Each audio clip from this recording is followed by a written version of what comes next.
Hello and welcome to the tour video for our Rouby Riders Tour 2021 Part 1. This covered the first half of our 3-week trip. There's the guys outside the house, and we quickly move on to Route Napoleon. There he is. And the road itself. Fantastic views there, our lunch stop, and a quick video showing you the view from the lunch stop. From there we went past Lac du Serpenson, along to Barcelonnette and over into Italy. The problem with our stop there was going into Italy, we were held up by roadworks for about an hour and a half. You'll see the photographs coming up very shortly. This delayed us, and we are. And going into Italy, we then lost David, which delayed us a bit further. But nonetheless, we got to our campsite. That's in the morning, about 7 o'clock. And you see it's still chilly, about 15-16 degrees. And we headed off to the Cinque Terre, which is there. These are 5 villages on the Mediterranean. It was very, very busy. There's a hazy view of it, and not much else. The day 3, the guys, we split into 2 groups. Some guys went to Pisa, and as you can see over there, and the rest of us, the 3 guys, we followed the actual tour itself, went into the mountains, but we both ended up north of Florence, Firenze, and intending staying there 2 days. However, the forecast was rain, so we zipped off, took the motorways, and went to Ancona on the Italian Adriatic side, the coast. Some of the guys went swimming, and I went into Ancona itself. And you can see the pictures in front of you from the city, which is a very large seaport on the Adriatic side, with boats going to Croatia, where we went, and along to Greece, and I'm sure other destinations. You can see the queue there as we waited to board the ferry, and there's the ferry itself. We arrived about 6 o'clock. That's a view out of my cabin window. Split, and those were the guys queuing up at the border. And here's our first take in Croatia. This is double speed. Most of the videos are double speed to try and get past them reasonably quickly. So it's just to show you what coming out of Split looks like. And this is over the other side of those mountains as we travel to the Bosnian border. The Bosnian border itself was just a tiny wee border post as we left. The Croatian border post was tiny as we left, and the Bosnian border post was tiny as we arrived. From there we went to the Kravac Falls, and you see we went for a swim, a duke as they say in Scotland. There's Andy. It was lovely, absolutely beautiful there. And from there we rode on to go to Mostar, which wasn't really far away. Mostar's a stop, and there's the road. Mostar's just over the hill to the left, really, at this point. But you see the scenery's changed. It's a bit more arid. That's Jeff right in front, with Morton ahead of Jeff. Riding along again, double speed. We were only doing about 30 miles an hour. In reality, that looks as if we're doing 130 miles an hour. But fantastic roads, no problems, no potholes, really nice. Absolutely no problems, and we found the same in Croatia. The video goes on, and we'll soon come to Mostar. Mostar's famous for that bridge in the background there, where people jump off for a small fee. We didn't see anyone. It was actually starting to drizzle when we were there, although the people with umbrellas are as much there for the sun rather than the rain. But you see, we're enjoying ourselves. From Mostar, we went along the road to Sarajevo. Now that for me was quite a beautiful road, quite unexpected. We rode through a fantastic gorge, and it was pretty fast riding. It really was. You see David in front here. David is in front of me most of the time, overtaking traffic, and we were trying to keep in the speed limits as much as we could. Along the whole trip we were, in reality, but did we succeed? Probably not a lot of the time. But certainly fantastic roads, but the video really doesn't show it properly. The view to the left, previous video was showing a beautiful lake, and here we're over the bridge, and the lake would be to the right. So riding up this gorge is a lovely road, not that busy with traffic. A pretty spectacular scenery, really enjoyable as we rode here. We saw a few motorcyclists again like us on tour. But as a whole, it was pretty clear. David and I arrived first in Sarajevo, but Jeff, who actually went to the coffee stop, and the rest of us ignored the coffee stop, he got caught in a heavy downpour, which we as a whole missed. So you can see the weather's closing a little bit. But again, look to the right-hand side there.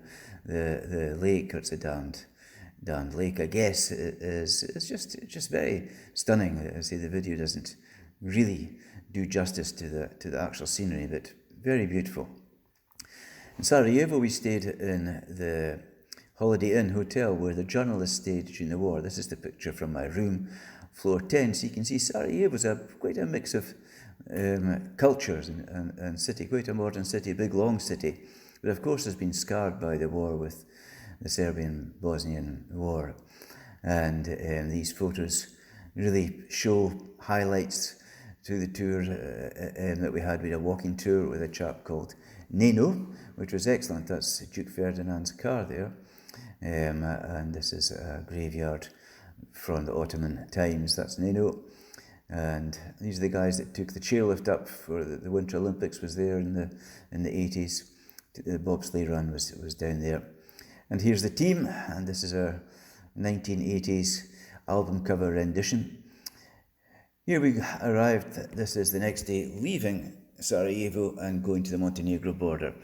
We had a long day here, a fantastic day. This is the video of the last few miles, where you can see the road deteriorated drastically. This is the condition of the road. Now, this wasn't a main border post by any means. We were going up into the mountains, hence there was very little traffic, and apart from cows and various things that we saw on the road. We had to be careful for potholes here, and any traffic that came around the bends.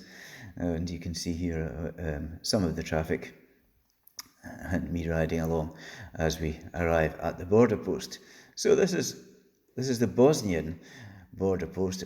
As we leave the Bosnia, our passports are checked, our COVID details, our registration documents.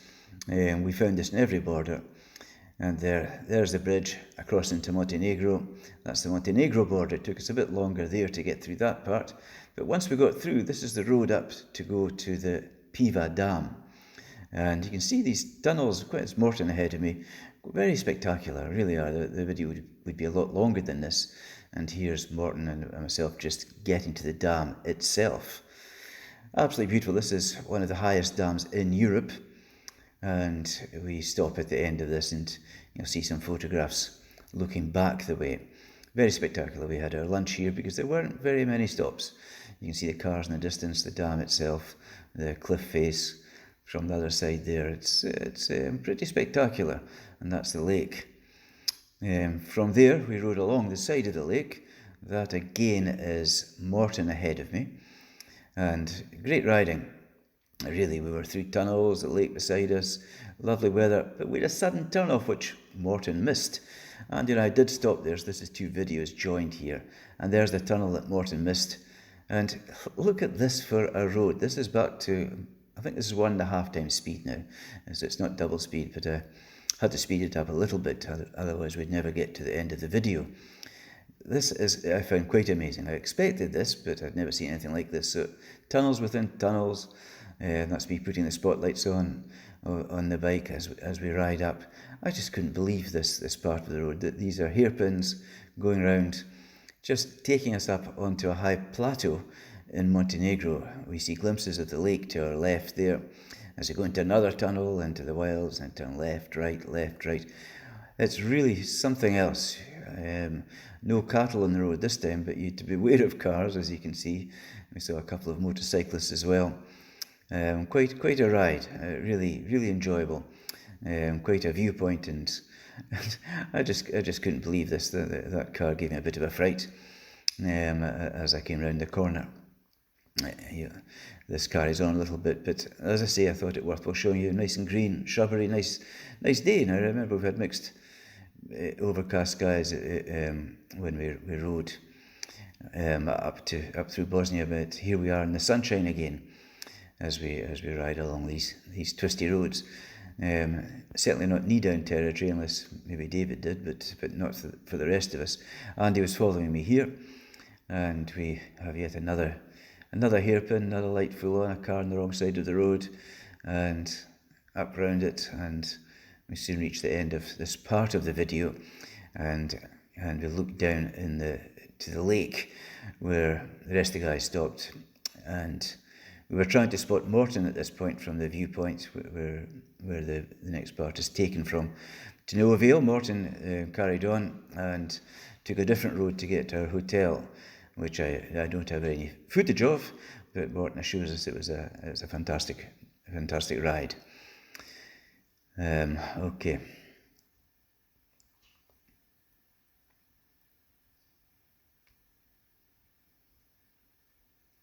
Here we are at the viewpoint, and that's the view from that viewpoint itself. There's Andy there, and Andy again now driving in the high plateau. This is us in Montenegro on the high plateau. Footage from my GoPro that's in front of the camera, just stills as opposed to video. I just couldn't believe how wild these mountains were, and how savage the scenery actually is, and how really poor the farmers were, the agriculture only. You see the haystacks there. There's Andy riding again, and horses on the road. And you just look at the scenery, just something else. It really is absolutely mind-blowing. There's me, and these houses must be covered in snow in the winter. The height we got to, that was about 2,000 metres, just under 2,000 metres at the highest point of the road. This part here is probably about 1,500 metres. And you can see how desolate, how barren it is. It reminded me a bit of the west coast of Scotland. Now, if you look, when I turn around here to the left, these little houses there, they're actually for people to camp in, because there are wolves here and bears. So campers are ill-advised to just pitch a tent up. So they've got these, it's almost like pigsties, where campers stay in their individual little huts. Mind-blowing scenery, this really was. I was really taken with it, as we all were. Now we're riding towards a place called Zablek, where we spent the night. I've not got many videos or footage from there, but suffice to say that we had a lovely hotel, lovely dinner. None of us could really finish the food, and it didn't cost us very much. It really was. People eat a lot of meat here. Again, you can see the roofs to protect the houses from the snow. Wild, beautiful, savage. Really worthwhile seeing this part of the world.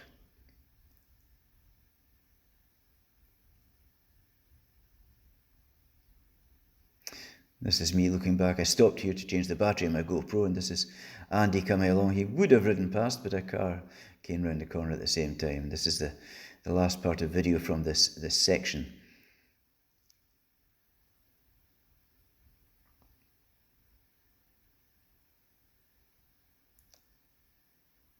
So we're going to finish pretty shortly in part one of this video.